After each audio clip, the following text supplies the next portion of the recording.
اللهم صل وسلم على سيدنا محمد وعلى آل سيدنا محمد. السلام عليكم ورحمة الله وبركاته.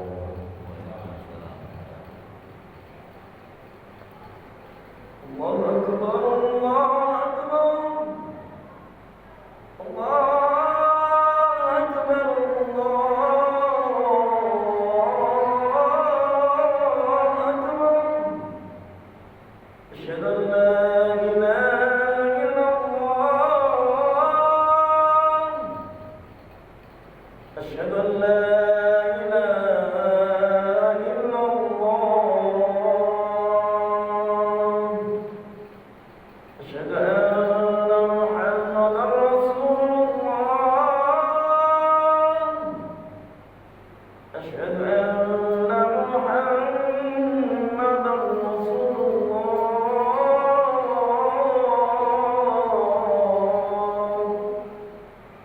حي على الصلاة. حي على الصلاة.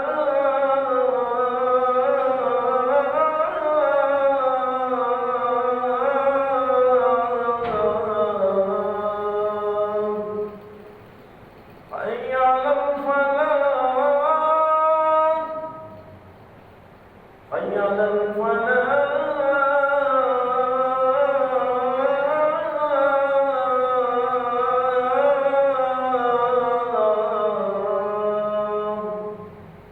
الله أكبر الله أكبر. لا إله إلا الله.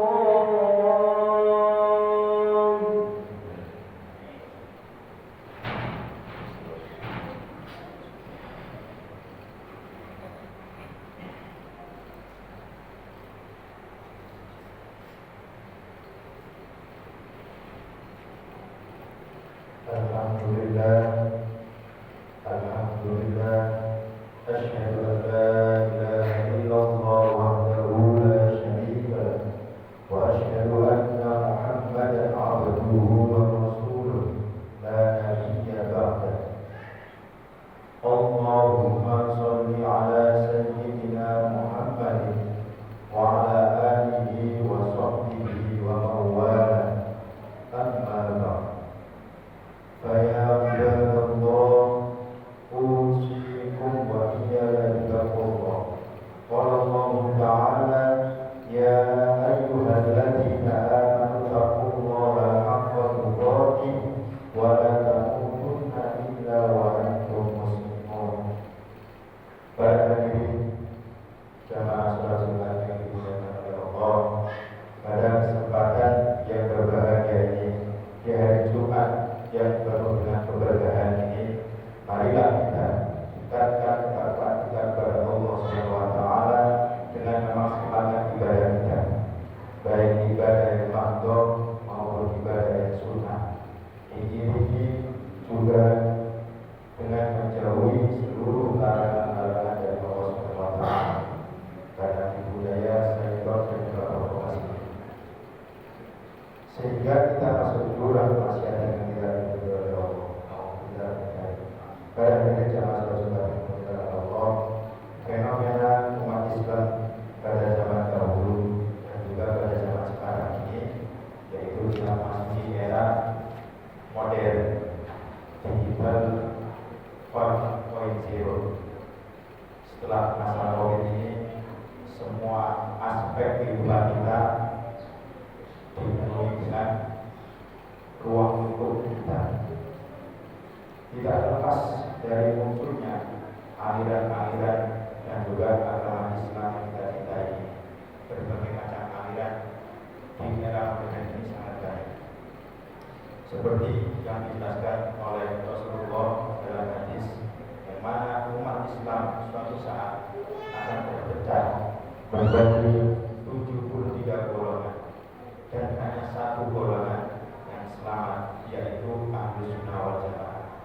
Oleh karena itu, sebagai umat Nabi Muhammad SAW harus peka dalam menganalisa hal tersebut, terutama kita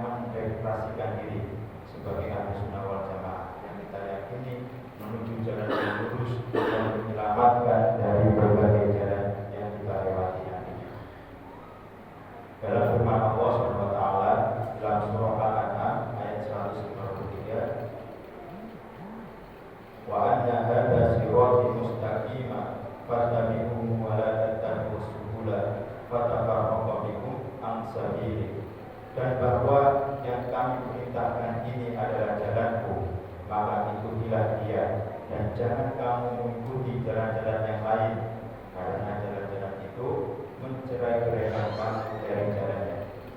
Para hadirin jamaah sholat Jumat yang dimuliakan oleh Allah, Rasulullah benar-benar telah memerintahkan, menetapkan, memilih golongan yang mayoritas umat Islam, terutama pada zaman Rasulullah dan para sahabatnya.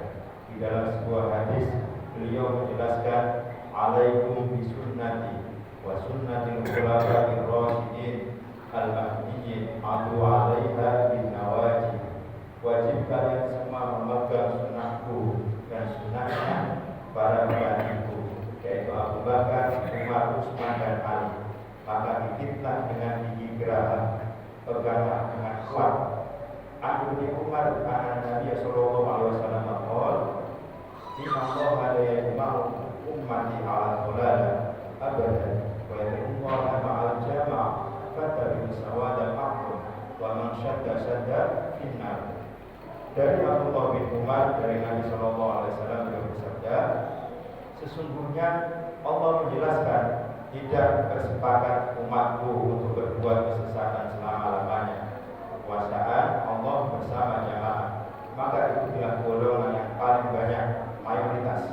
Dan barang siapa mengambil sikap sendiri keluar dari keputusan para jamaah dan sahabatnya, maka sikap tersebut akan menjadikan dia masuk neraka. Yang perlu kita pahami dan harus kita garis bawahi di sini adalah kata jamaah pada zamannya Nabi Muhammad SAW, yaitu sahabat Nabi yang terbanyak ketika mengambil keputusan, seperti contoh keputusan terpilihnya Khulafaur Rasyidin dengan cara musyawarah. Masyhur ulama menjelaskan tentang Ahlus Sunnah wal Jamaah terkadang keluar dari ketentuannya.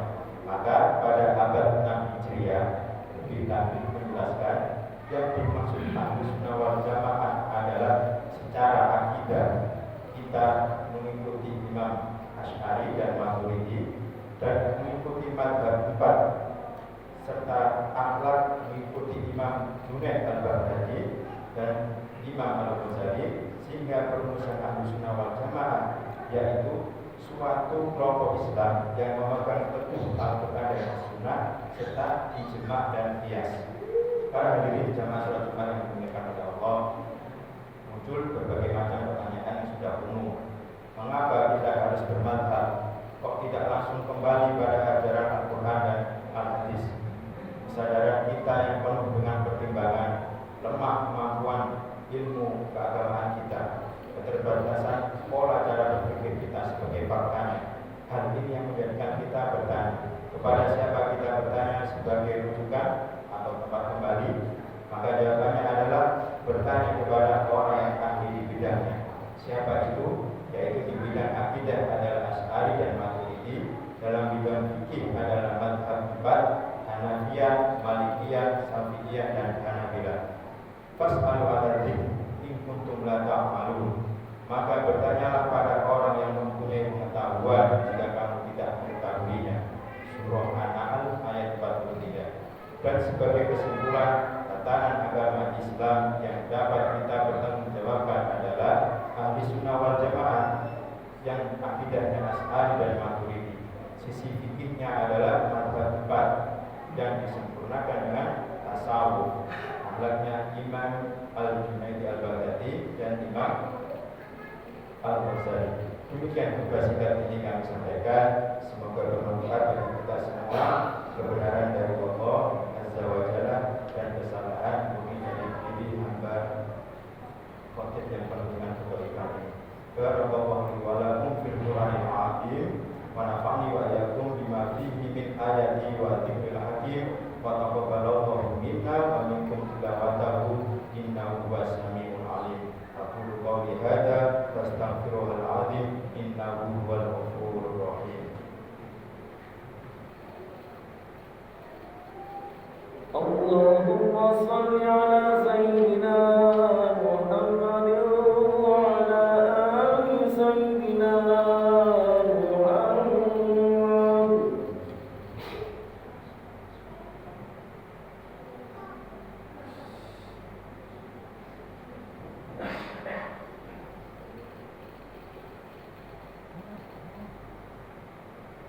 Alhamdulillah